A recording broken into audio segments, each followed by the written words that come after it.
right, you guys, it's episode 82 of Inner Demons, and without further ado, I'm gonna get straight to it. So check it out, you guys, episode 81.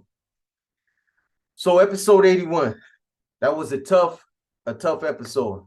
Obviously, I got some bad news. I got some unfortunate news.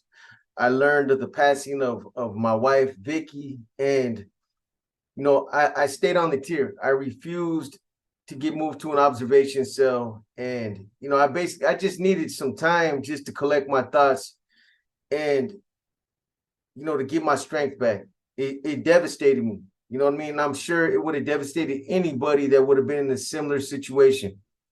It's one thing to lose somebody when you're out in the streets, when you're free, but it's something entirely different to lose them when you're locked up in a box and there's nothing you can do. You can't see no family. You can't get any kind of support from the people that you love. You can't do nothing. You can't go to the services. You can't do nothing. You have to accept that loss is, that person is gone, and you're never going to see that person again. They're not going to let you go to no funeral services. They're not going to let you you're not going to be able to, be involved in none of that. That process is going to happen without you. I've heard in the past that if you pay a shitload of money, they'll transport you over there. You got to pay for the officers to escort you, and you got to pay their salary and all that good stuff. It's not going to happen. I doubt they would have even allowed me to do something like that. I was looking at my third strike. I'm looking at triple digits, 155 to life. So, I had to accept it. And this is one of a few losses that I would have to endure. But this was the first one. So, the county jail, for the most part, they left me alone. But in the beginning, like I told you guys, there was discussion of moving me to the observation cell. I believe because they understood that when somebody loses a wife like that, it devastates them. But I wasn't going to move. I continued to, pretty much conduct myself the same way I was on the tier as far as with the fellas that I had been before. I found out about it. I had to deal with it. What was I going to do? I wasn't going to crawl into a corner and, put my chin in my chest and not talk to nobody or act like I was just, beyond even conversating with the homies on the tier. I had to keep it pushing. It was something that I had to deal with, within myself and within the cell. But, I had to keep it pushing. Life, unfortunately, it goes on. I had to muster the strength to keep pushing on. And I'm sure that's what she would have wanted. And I'm sure she would have wanted me to continue that journey for her as well. So that's what I did. Eventually, I would get through it. Time healed. Time healed. It made the pain, a lot easier to deal with. But I bottled it up. I had a lot pushed down. I pushed it all down, and I just kind of suppressed it. So I got to deal with this dirt bag on the tier too. I got to deal with Lencho being down there. So anyways, we were, I had a plug where I was hitting tobacco, and I was getting some other things in the jail, some alcohol, I had a lot going on over there. And, Lencho, he smokes like a train. There's always been issues with Lencho and San Quentin when it comes to tobacco, and the way that I've told you guys some of the stories before where he was just straight up using the Norteños over there. He had them on rations while he sat back and he smoked like a train. Well, the first thing he did when he comes down there is he starts smoking. He knew that, I shot him some tobacco. He asked, he knew that there was tobacco down there.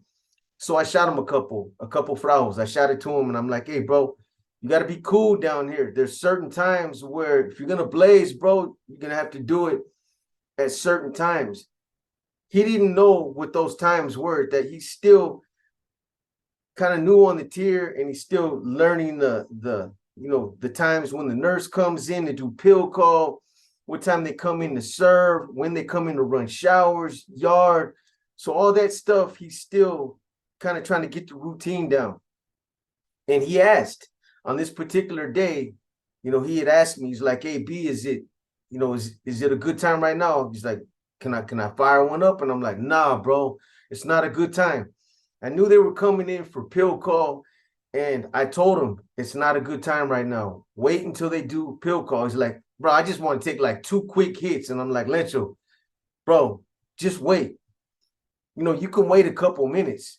I had a big ass batch of wine going, I had like 30 cups in there. I think it was like, I want to say it was Saturday, and the wine was due the next morning to be, it would have been ready the following morning, football on Sunday. So, obviously everybody that contributed, it cost money to make wine. I don't know, it was like 20 bags of sugar. So there was like a good $20, $30 worth of things that we put into this wine, plus all the fruit. These guys want their wine. They want their pulque, right? So obviously them on the tier, being on the tier, everybody was like, nah, hey, kick back, homie. You know what I'm saying? You're going to blow it up. You blow the spot up. They're going to come in here. They're going to take the pisto. It's going to be all bad. Sunday morning football, it's just going to be all bad.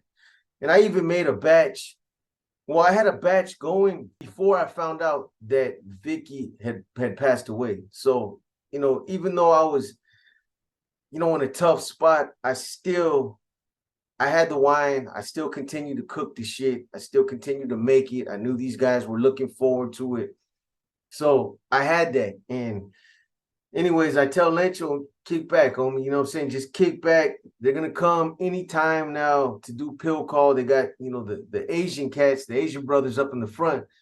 They had medication. Plus, there was one other homeboy, I think Thavo from Brotherhood was getting, I think he was getting, what are those that they were snorting down there? Vicodin. He was getting Vicodin.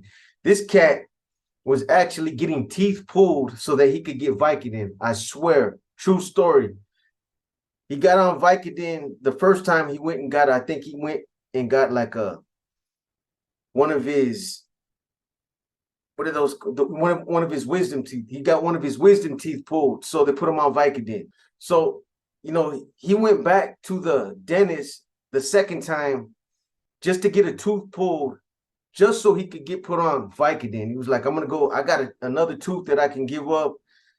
It's for a good cause, just so he could get on some Vicodin, crush him up, snort him, and feel good for a couple of hours, get that euphoric feeling, get a head change. So I remember he got on Vicodin the second time just to get on it. The third time, he was like, I remember he was saying, hey, B, I think I can give up one more tooth. I think I got one more to give. That cat's crazy, I swear. You can't make this shit up. These cats will snort anything. They'll snort any kind of pill. They'll snort some aspirin if they think it's got some codeine in it. They'll smoke banana pills. I bullshit you not. Anything to get a head change in prison, they will do. So he gets his third tooth pulled just so that he can get back on Vicodin. And he gets it.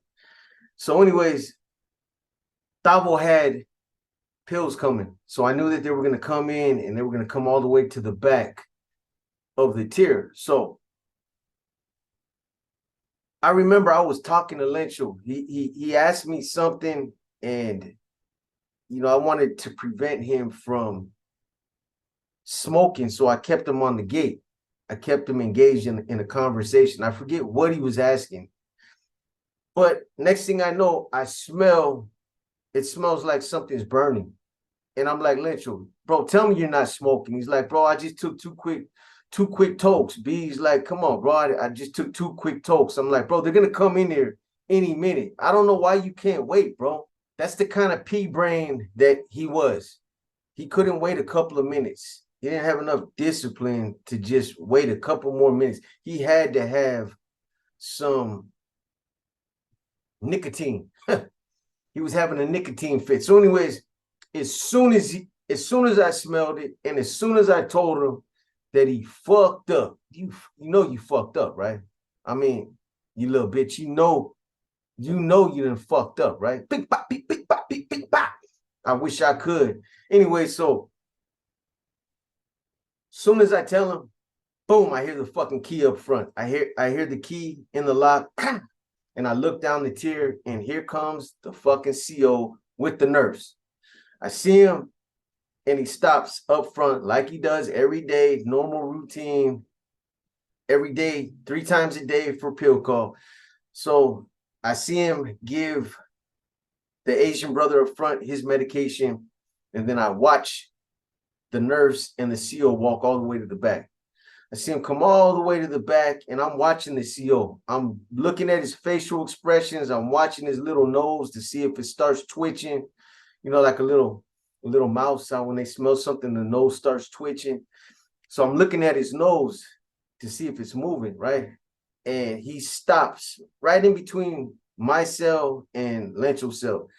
I think Thavo was a couple more cells down, but that's where he stopped so the nurse could go down there and give Thavo his medication. I'm looking at him, and all of a sudden, boom, I see the nose twitch.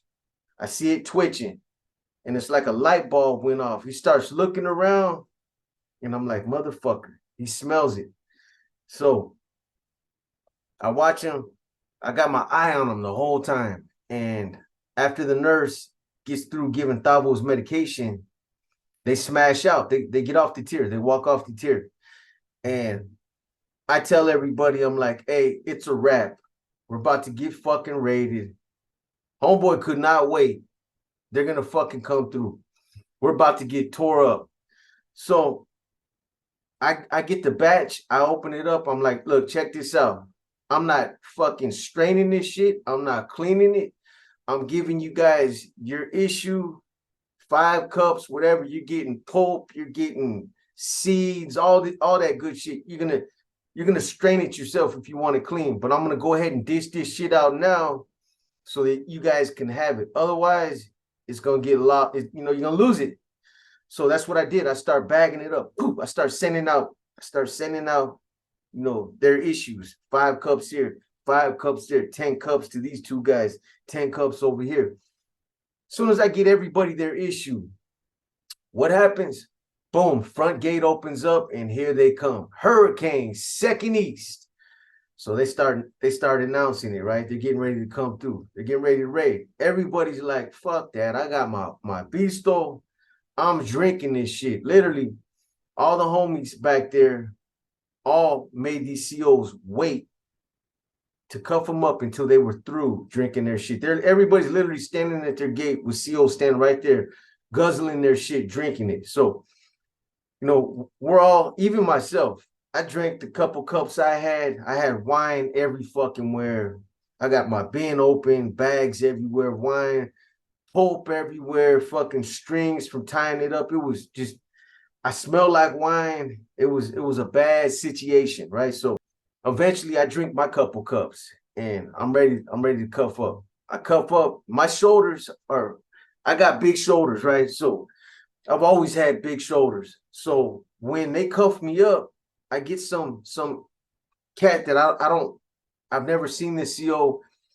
It was a new cat, but he doesn't have 2 pairs of cuffs. He only has 1 pair of cuffs. So he cuffs me up and my shoulders are already, they're burning. By the time I get off the tier, I'm like, dude, you're gonna have to loosen these up, put me in some waist chains or get another set of cuffs. My shoulders, man, are killing me already. So they start shuffling us into the chow hall. They start putting us in there. Boom. They sit us at tables, and you know they're cuffing everybody to the tables, to the chairs, and you know they're going back there. They're searching. Once they got everybody in the chow hall, everybody's in there drunk. Everybody, these guys, Looney. Matter of fact, Looney from SJG, he's so drunk that he fell off his stool. He fell backwards, and because he was handcuffed to the chair, to the table, he couldn't get up. He was stuck like that, stuck on the floor, laying on his back, drunk with his feet kicked up in the air. It was, had I not been in the state that I was in, I would have been rolling like everybody else. You had motherfuckers in there in tears, laughing at this fool. And all he could do was just lay there. He couldn't do nothing. So anyways, And I'm sitting there and I'm already mad at Lencho. But like I told you guys, you know, a lot of the just the negative energy, excuse me, a lot of the negative energy I had, I pushed it down. I pushed it all down and I suppressed it. You know, I did my grieving in the cell the little bit that I could, but for the most part, you know, I just pushed it away because I had to deal with just everything that was going on around me. That's one of the things that's fucked up about, you know, taking a loss like that and grieving in a county jail setting like this. Or, you know, prison is the same thing. I know a couple of you guys tapped into the comments. I didn't answer them. I will respond to those comments.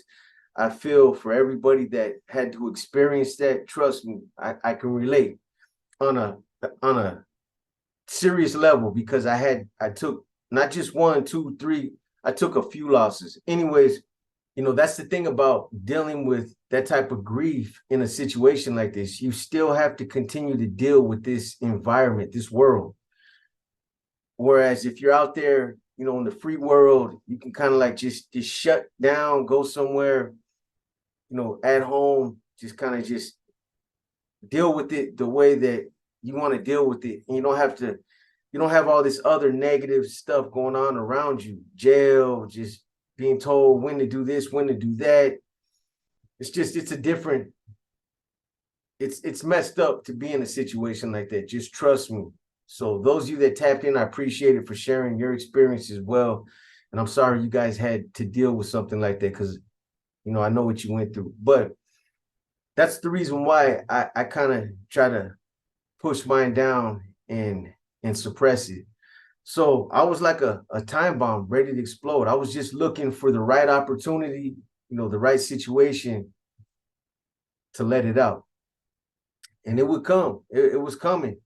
So I'm sitting there, you know, everybody else is in the chow hall clowning, and some of the homies are looking at me. They know that I'm going through my little ordeal. So they're kind of just giving me my space. Nobody's really, you know, laughing and shit. But when they look at me, you know, they kind of get serious and what's up? Be you cool, bro? Yeah, I'm good, man. You know what I'm saying? I'm straight, bro. I'll be cool, you know.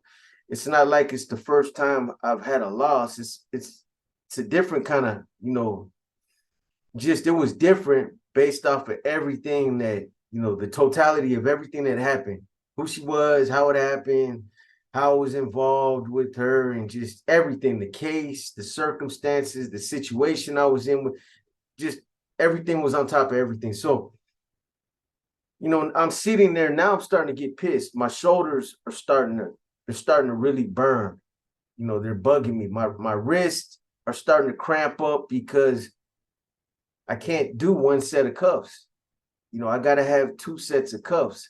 So, you know, I get in one of the floor officers and I'm like, hey, man, check it out. You know, I try to ask you, you know, with respect, man, to either loosen these cuffs up, put me in some belly chains, or give me an extra pair of handcuffs. I can't, you know, my shoulders are too wide for one pair of cuffs. These motherfuckers are digging into my wrist.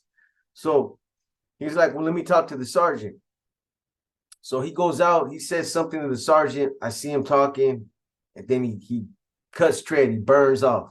He goes back to the tier back there and he starts searching, doing whatever he was doing. You know, so now I'm like, okay, so I try to ask this guy with respect twice already to give me another pair of cuffs or to loosen them up, and he don't want to do nothing. I don't know what he said to this sergeant, but apparently the sergeant didn't tell him to come back in and you know, loosen them up or give me another pair. So I'm looking at the sergeant now like, okay, all right. So you know, you just want to have me sitting in here all fucked up. My shoulders are cramping up, and that's how you're gonna do it. Okay, it's all good. So there's nothing I can do about it. There's nothing I can do. I sit there and I just wait. That's all I can do. So, you know, everybody's in there just kind of waiting to see what they're doing, and they're tearing the tier up. You know, you got all these guys back there searching, and you got one officer that's got a broom, and he's just steadily, constantly just pushing shit out in the hallway, just pushing it out.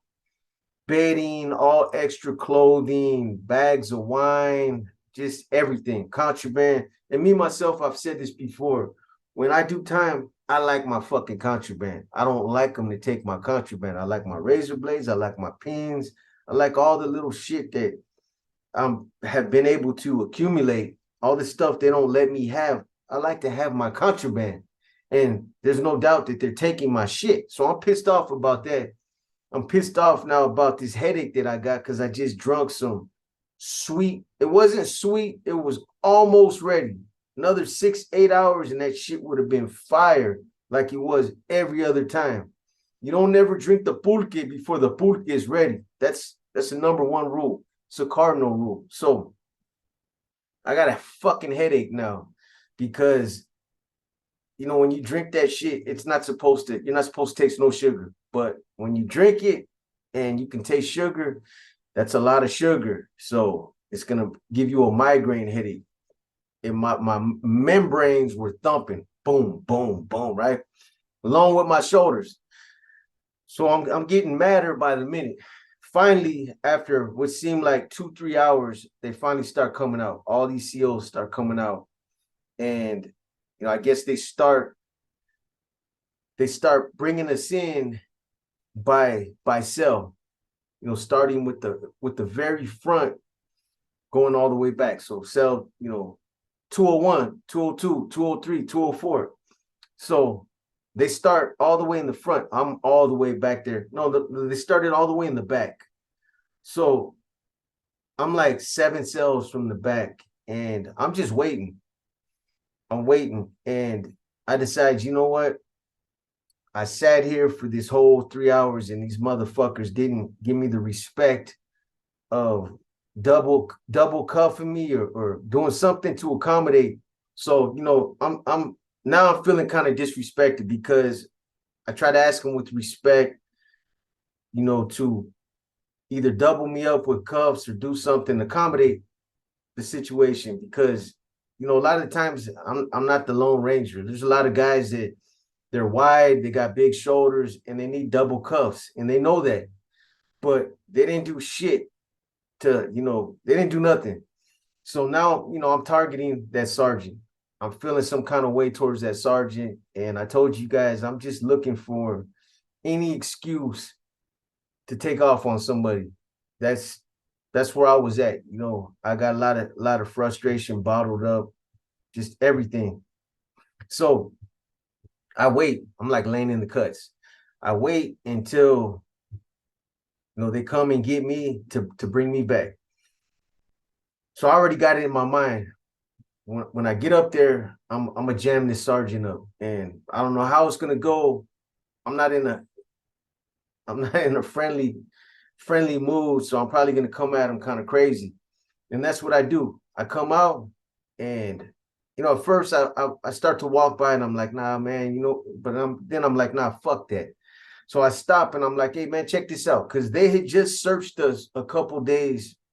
I want to say about a week before that. It was like 6 days before that. We had just got hit. So they cleaned us out, took all our contraband, and you know, then they come back like a couple days later. And I understand it was because this dummy smoked cigarettes and it fronted these COs off. So I get it, but still, you know, it was just the cuffs and just my contraband's gone again. So when I come out the chow hall, I'm not in a friendly mood. I'm pissed off. I feel like this sergeant was the reason why nothing happened.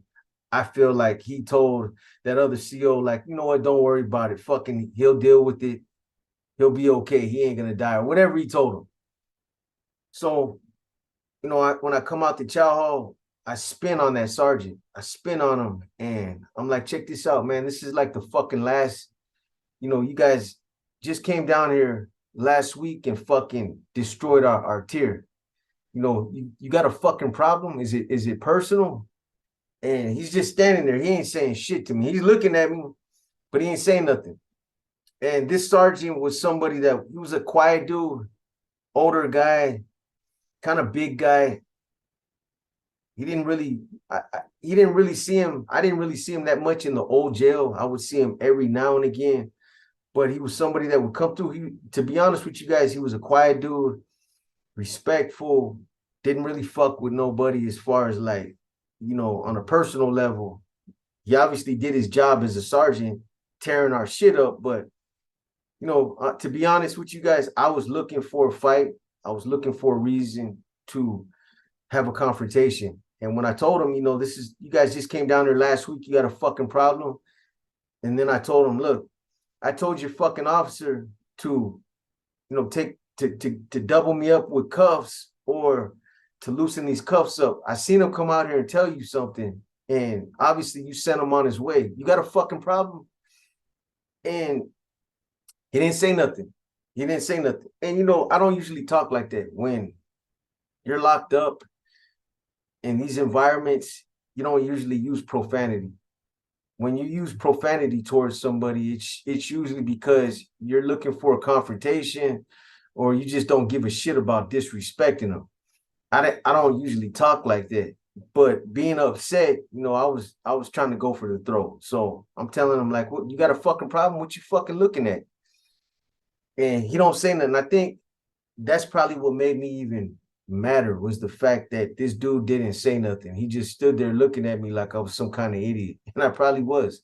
I'm drunk, here I am cuffed up, trying to look for a fight, and he had all these other COs around him.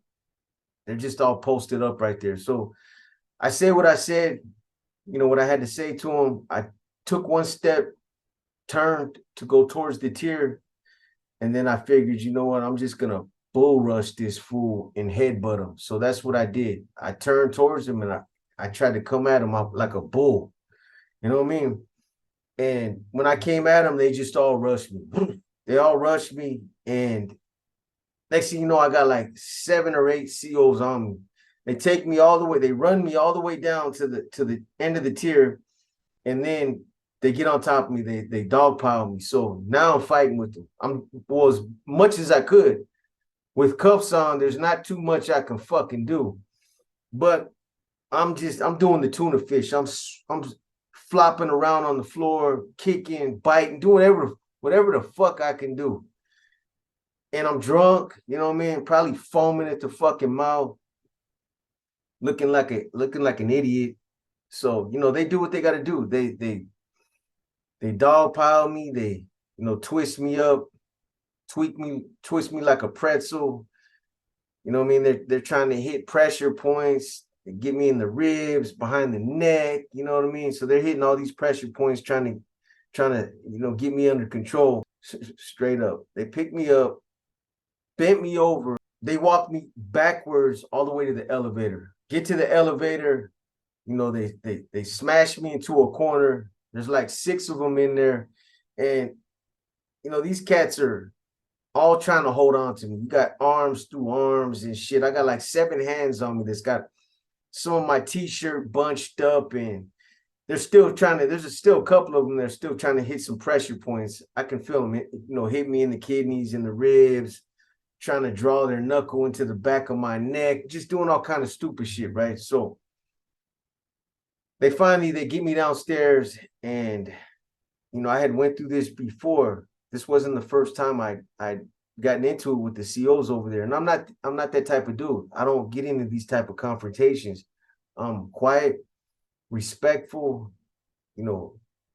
I acted like a leader everywhere that everywhere I done time at San Quentin, Pelican Bay, any officer that had ever been on the tier or that knew me, I'm sure they would vouch like boxer, quiet, respectful, very clean.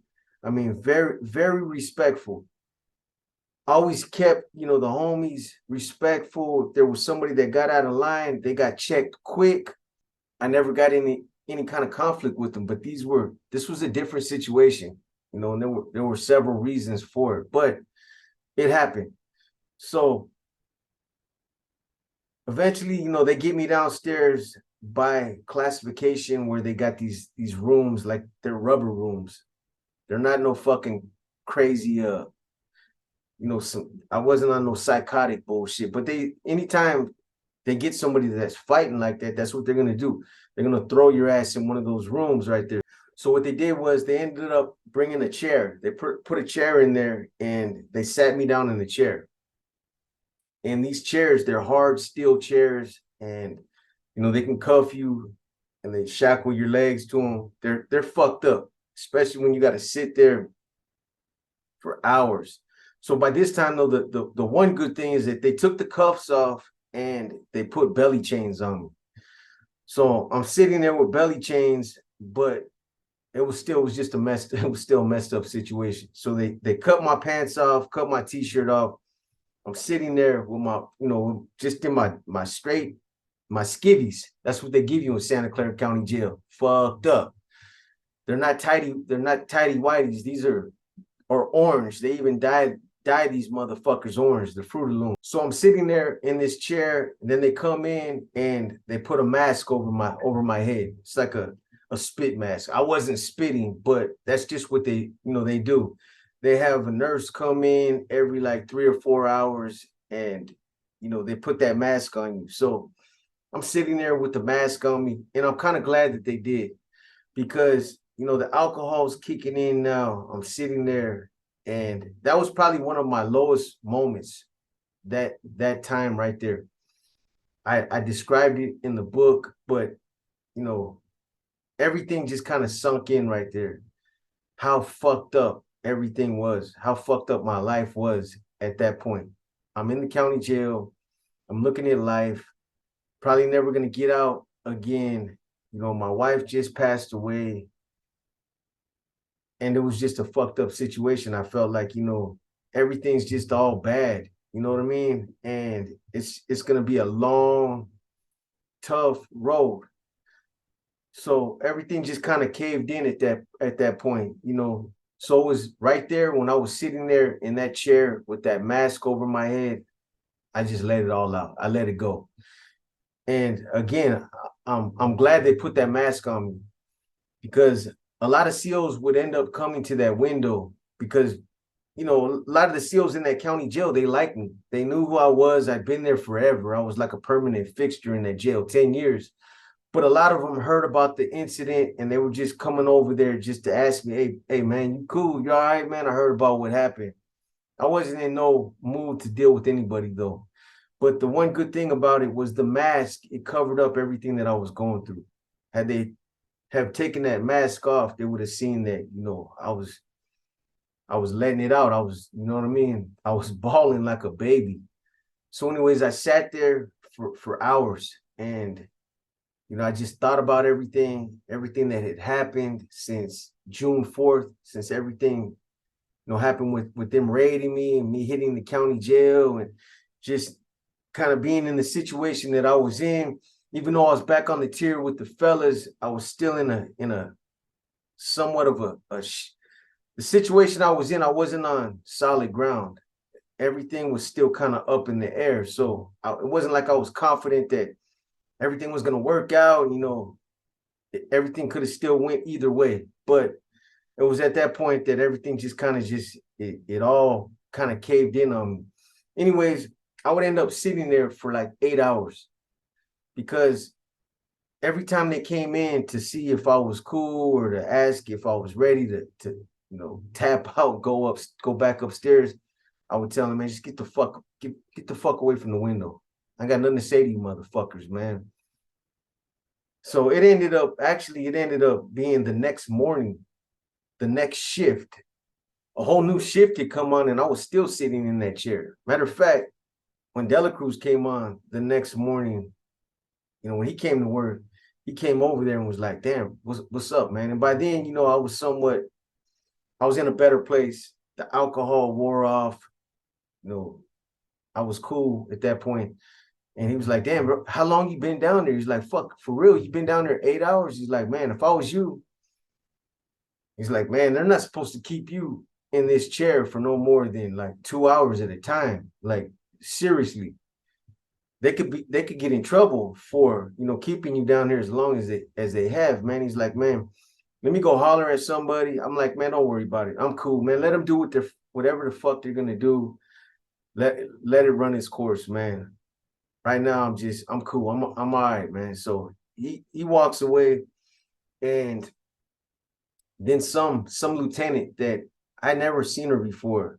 She was either a lieutenant or like a captain or something. She came over there and she came to the window and she was like, "Hey," she was like, are you good?" And I'm like, "Yeah, I'm good." And she was like, "You ready to go back upstairs?" She was like, "Look, I know you're going through a lot of shit right now." She's like, "Just let me take you upstairs. Let me get you in a cell, so that you can, get out of this situation right here." And I'm like, "All right, I'm good." So she told the CERT team right there, the security enforcement team that were waiting right there. She's like, "Hey, get him out of that chair and take him back upstairs." So I'm thinking I'm going back up to Second East with everybody else, with all the fellas. I would find out. Well, let me tell you guys like this first. So as they're taking me back up, instead of taking me up this elevator that was right there, they took me to another elevator. I was thinking hopefully the elevator's down because it wasn't normal for them to take me up that elevator where I was housed at on Second East. But I was like, okay, I don't know, maybe it's just part of the way that they're taking me. So as we go up the elevator, I see we bypass two and we get up to the third deck. These motherfuckers put me back in an observation cell. Great. I'm thinking, man, this right here is not going to help my situation. I need to be back on that tier with the fellas, especially around Lencho to keep him contained. This, as far as strategy, is not going to help me. Being away from them, it's just going to put me in a worse situation, but there's nothing I can do about it. So they put me in an observation cell, and that's where I'm at. I'm hoping that, within a week or two classification, they'll be willing to move me back down to Second East. So I find out later on that night that all the homeboys down there had, once they put them back in their cells, they all boarded up. And if you guys don't know what boarded up means, boarding up is when you block the front of your cell. If you got a window, or if you're in a cell like we were in Second East, they put up shit in front of their cell, tie a sheet up or something so you can't see in the cell. And when you do that, that forces the COs to come in there because they have to have a visual.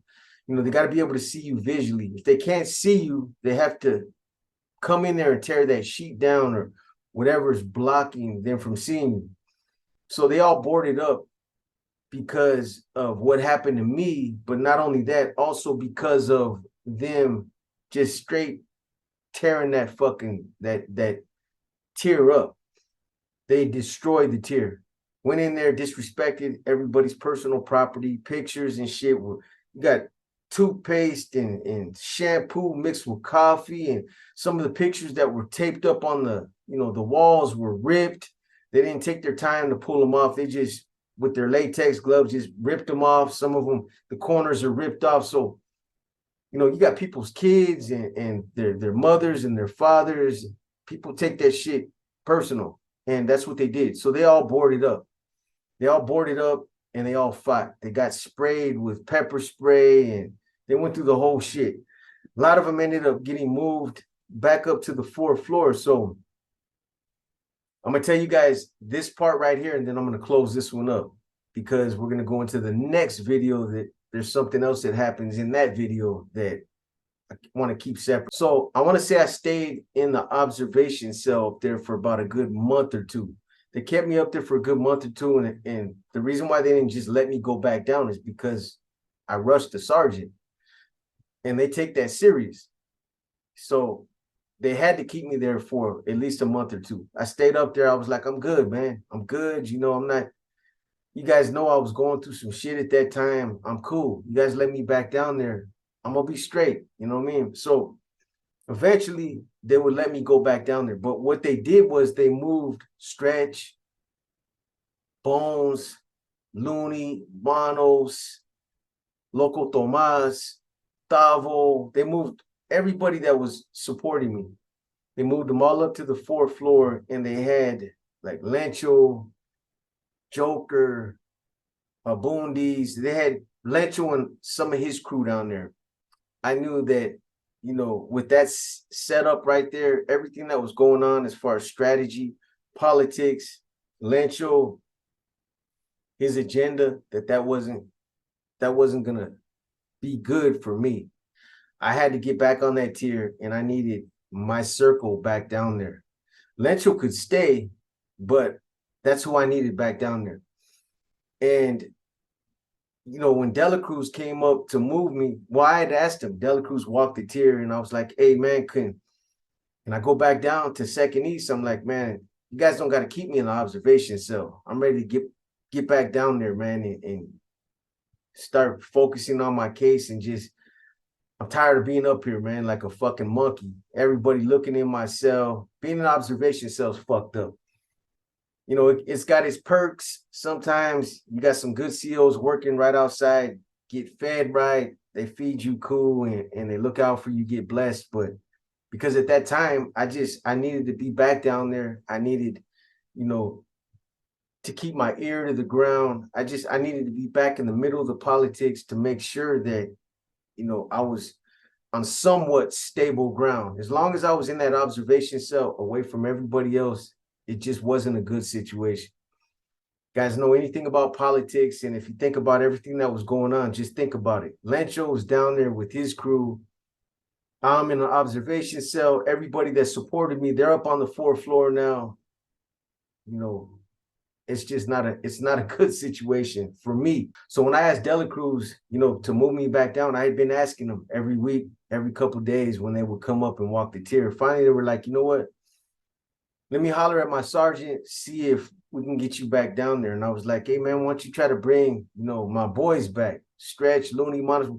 Why'd you guys roll all them up? You guys rolled them up because they were supporting me." That was some foul shit that happened, man. It's like, it is what it is. It was what it was. But, if you can get them back down there, it'd be appreciated. So that's what they did. They ended up moving them back down. They made some other moves, moved some people back up to the 4th floor. And, finally I ended up going back down. However, the one thing that they didn't do that, in the big scheme of things, it was counterproductive to me, was they didn't bring Lencho back down. I needed him back down there so that I could keep a leash on that fool. But they left him up there for the time being. And I was like, okay, whatever. So everybody gets back down there. I hit the tier. Everybody pretty much goes back to the same cell. Stretch, Bones, they sell up Looney, Monos. You got Loco Tomas, Tavo from Brotherhood. He comes back down there with his 3 teeth he had left after all them Vicodin he'd been snorting. So anyways, that's pretty much where it's at right now. I'm back in second East, came back from the observation cell. Everybody that's down there with me, I got my, my support with me down there. And I know I'm saying that like, it's kind of like us against them. That's not what I was trying to do. And you guys will, when everything starts to come back to the surface again, I even make it clear that that's not what I was trying to do. I pretty much told them homies, look, man, we're not going to do the 4th floor against the old jail. That's not what I'm trying to do here. So if you guys end up getting put in a situation where you guys got to drop the hammer, then do what you got to do. I'm not trying to get nobody else caught up or put in a situation behind, things that I done. So anyways, this is probably a good place to go ahead and cut this one short. I wasn't even going to put this one out tonight, but I know there's a lot of you that tapped in with a lot of positive comments. I appreciate you guys, because the last episode, a lot of you said that it was a tearjerker. A lot of you guys, it was an emotional episode because a lot of you were able to relate to it, and it was what it was, man. Anyways, with that being said, I'm gonna go ahead and cut this one short. Remember, tomorrow is the raffle, and I would suggest that if you guys want to get into the raffles, there's 2 of them. One for the weights, It's just a weight machine, a regular weight machine where you could do arms, shoulders. I believe you can do chest, legs, all that good stuff. It's just the plates and cable weights. If you're out there by San Joaquin, somewhere Stockton area, if you're out there in that area and you're looking for, some weights, you want to start getting on a good workout routine, then get in that raffle. It's $5 a ticket. You can get as many tickets as you want.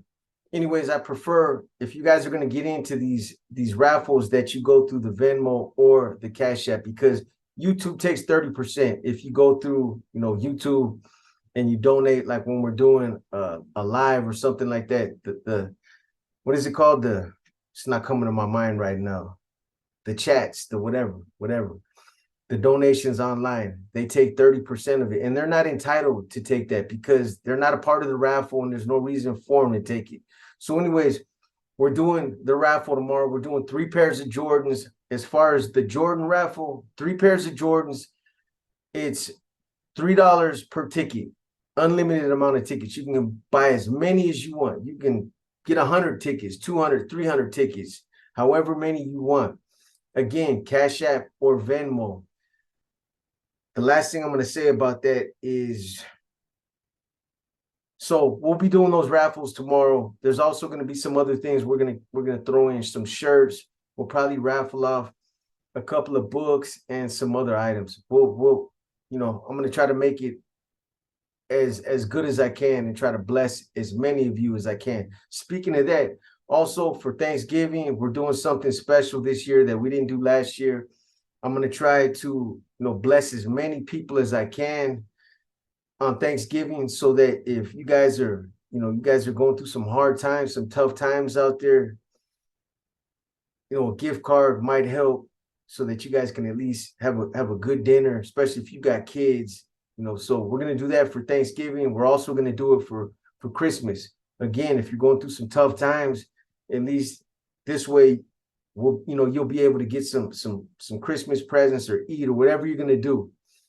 We can't bless everybody. We can't touch everybody, but we're going to try to get as many of you as we can. And this right here is solely, to help you guys or to give back to you guys. The other thing I want to say is we were going to just pick by random, but if you guys want to be a part of those giveaways, when we do the gift cards, we just need you guys to submit your name. You don't got to pay nothing. Just submit your name so that the wheel can pick who's going to win. This way, we're out of it. Whoever wins, wins. It's going to be determined through the wheel, the same way we do when we run our other raffles.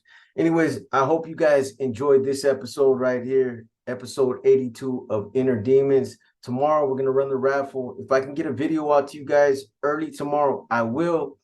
We're going to also start putting content on the other channel that we got. A lot of the content that we're going to start putting on that channel are going to be a lot of the episodes that you guys have seen on this main channel, except, me talking the way that I tell these stories. Instead, you guys are going to see the typed out version. You guys will see what I'm talking about. Once we get the other channel running, then we're going to start putting different content on that channel as well, so that you guys are not getting duplicated content. Anyways, with that being said, again, this episode 82, I hope you guys enjoyed it. This your boy B, and I'm out.